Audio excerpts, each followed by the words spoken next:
হাদিস শুধুমাত্র নবী সাল্লাল্লাহু আলাইহি সাল্লামের সুন্নতকে বোঝায় না। হাদিস এমন একটি ব্যাপক শব্দ যেটি কোরআনে কারিমকেও হাদিস বলা হয়, কোরআনে কারিমকেও হাদিস বলা হয়।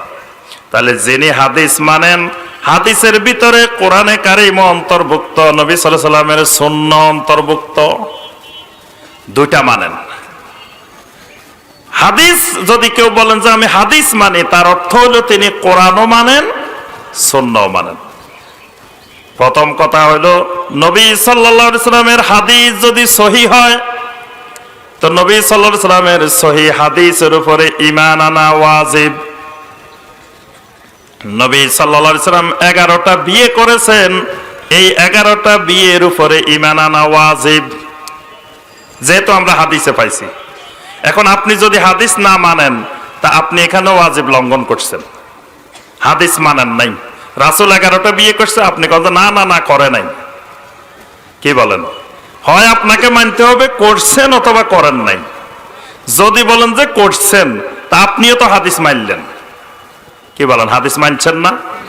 যদি বলেন যে না করে নাই, তা আপনি হাদিস অস্বীকার করছেন। তাহলে হাদিসকে প্রথমে মানতে হয়। হাদিস যদি সহিহ হয়, মানা বাধ্যতামূলক। এখন কথা হলো আল্লাহর নবী 11টা করছেন, আমিও 11টা করব নাকি?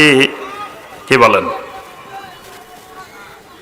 আল্লাহ রাসূল সাল্লাল্লাহু আলাইহি সাল্লামের সমস্ত কাজগুলোকে 3 ভাগে ভাগ করা হয়। কয় ভাগে? নবী সাল্লাল্লাহু আলাইহি সাল্লামের সমস্ত আমলকে 3 ভাগে ভাগ করা হয়। এক ধরনের আমল হলো ব্যক্তিগত আমল।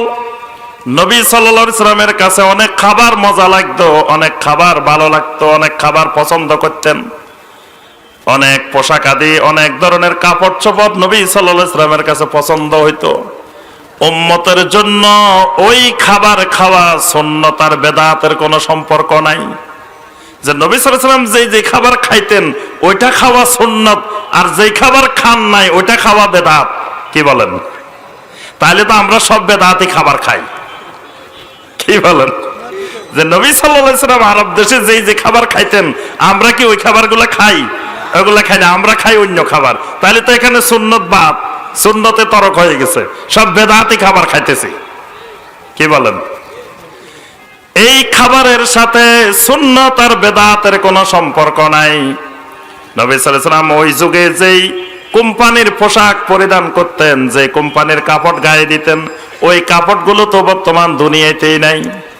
আপনি যদি ওই কোম্পানির কাপড় খোঁজেন সুন্নত আদায় করার জন্য, তাহলে তো আপনার এই সব পোশাক বেদাতি পোশাক। অর্থাৎ নবী সাল্লাল্লাহু আলাইহি সাল্লামের ব্যক্তিগত আমলের সাথে সুন্নত বেদাতের কোনো সম্পর্ক নাই।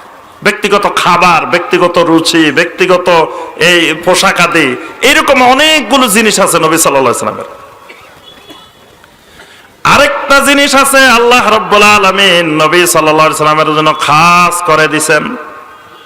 আল্লাহ পাক কোরআনে কারিমে বলে দিয়েছেন, খালিসাতাল লাকা মিন দুনিল মুমিনিন। ও রাসূল, আমি আপনার জন্য খালেস করে দিলাম, এটা অন্য মুমিনের জন্য নয়। এই 11টা বিয়ে করা আল্লাহ পাক বলে দিলেন, নবী আপনার জন্য খাস করে দিলাম, আপনার উম্মত চাইলেও পারবে না। তো যে ভাইয়েরা বলেন 11টা বিয়ে নবী করছে, তুমি করো না কেন? এই কথা বলার নবীর হাদিসের সাথে, নবীর সিরাতের সাথে বড় ধরনের বেয়াদবি।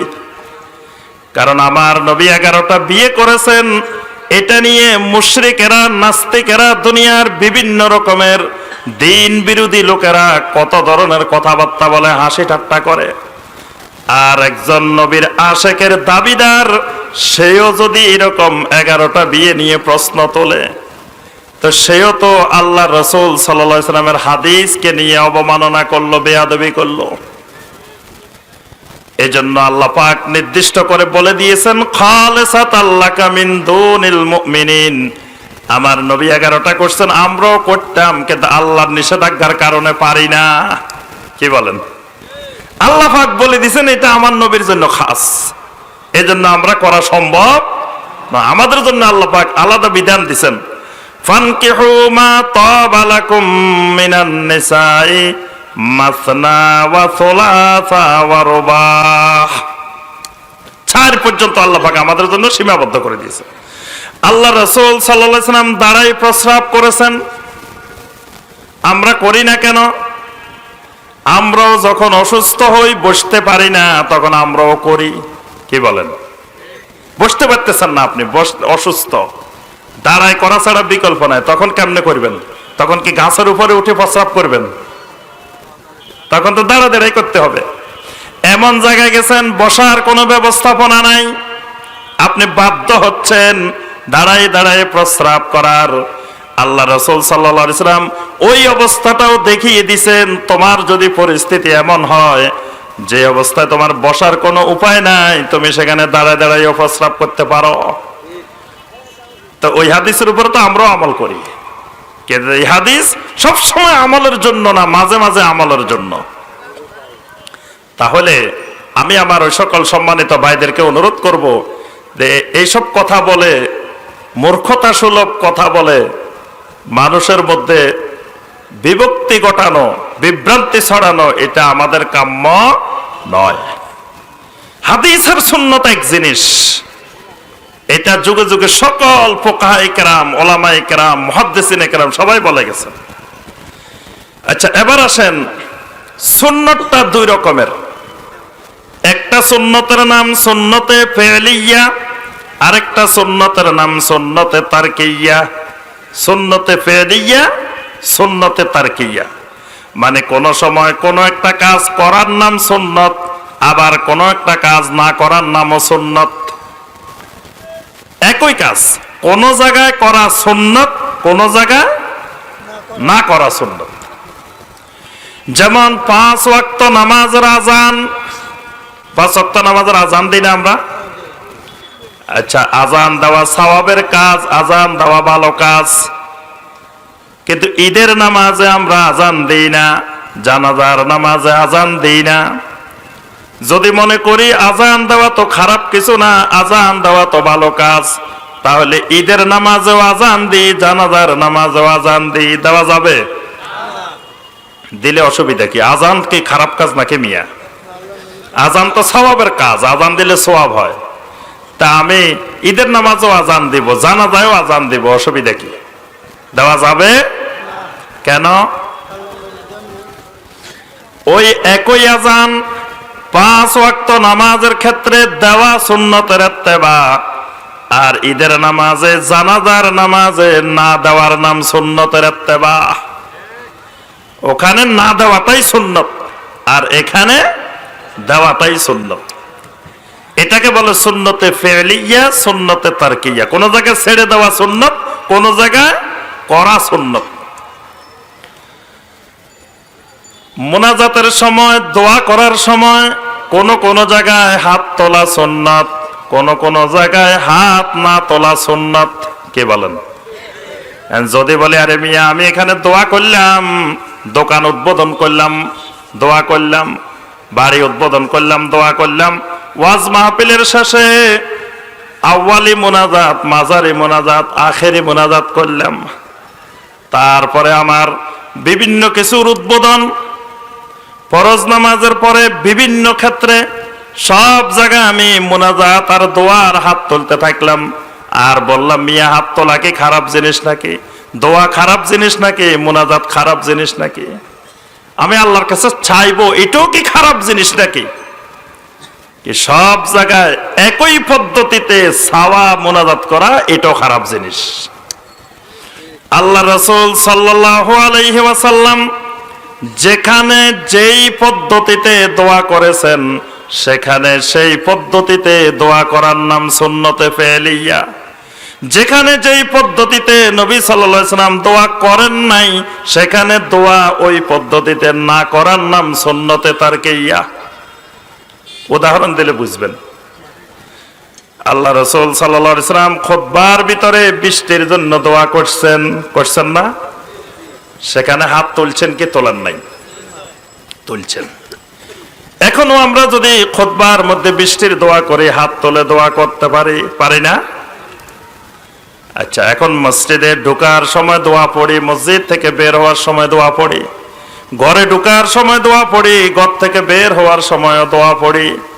মসজিদে ঢোকার সময় দোয়ার ক্ষেত্রে যদি বলি বিসমিল্লাহ ওয়াসসালাতু ওয়াসসালামু আলা রাসূলিল্লাহ, আল্লাহুম্মা ইফতাহ লি আবওয়াব রাহমাতিক, আল্লাহুম্মা ইগফির লি যুনুবি, আউযু বিল্লাহিল আযীম ওয়া বিওয়াজহিল কারীম ওয়া বিসুলতানিহিল কাদীম মিনাশ শাইতানির রাজীম বলে মসজিদে ঢুকলাম। সওয়াব হবে না গুনাহ হবে? খারাপ কিছু করছি, আমি মুনাজাতে না করছি, আমি দোয়া না পড়ছি, খারাপ কোনো কাজ করছি? তা খারাপ কাজ, এই কাজে গুনাহ হবে কেন? গুনাহ হবে এই জন্য আল্লাহ রাসূল সাল্লাল্লাহু আলাইহি ওয়াসাল্লাম জীবনে শত শতবার মসজিদে ঢুকছেন, মসজিদ থেকে বের হয়েছেন, কিন্তু আল্লাহ রাসূল সাল্লাল্লাহু আলাইহি ওয়াসাল্লাম কোনোদিন এই পদ্ধতিতে দোয়া করেন নাই। আমার নবীর যুগে কত নতুন নতুন বাড়ি হয়েছে, ঘর হয়েছে, কিন্তু এরকম মিলাদ মাহফিল দিয়ে উদ্বোধন হয় নাই, এরকম দোয়া মোনাজাত দিয়ে উদ্বোধন হয় নাই।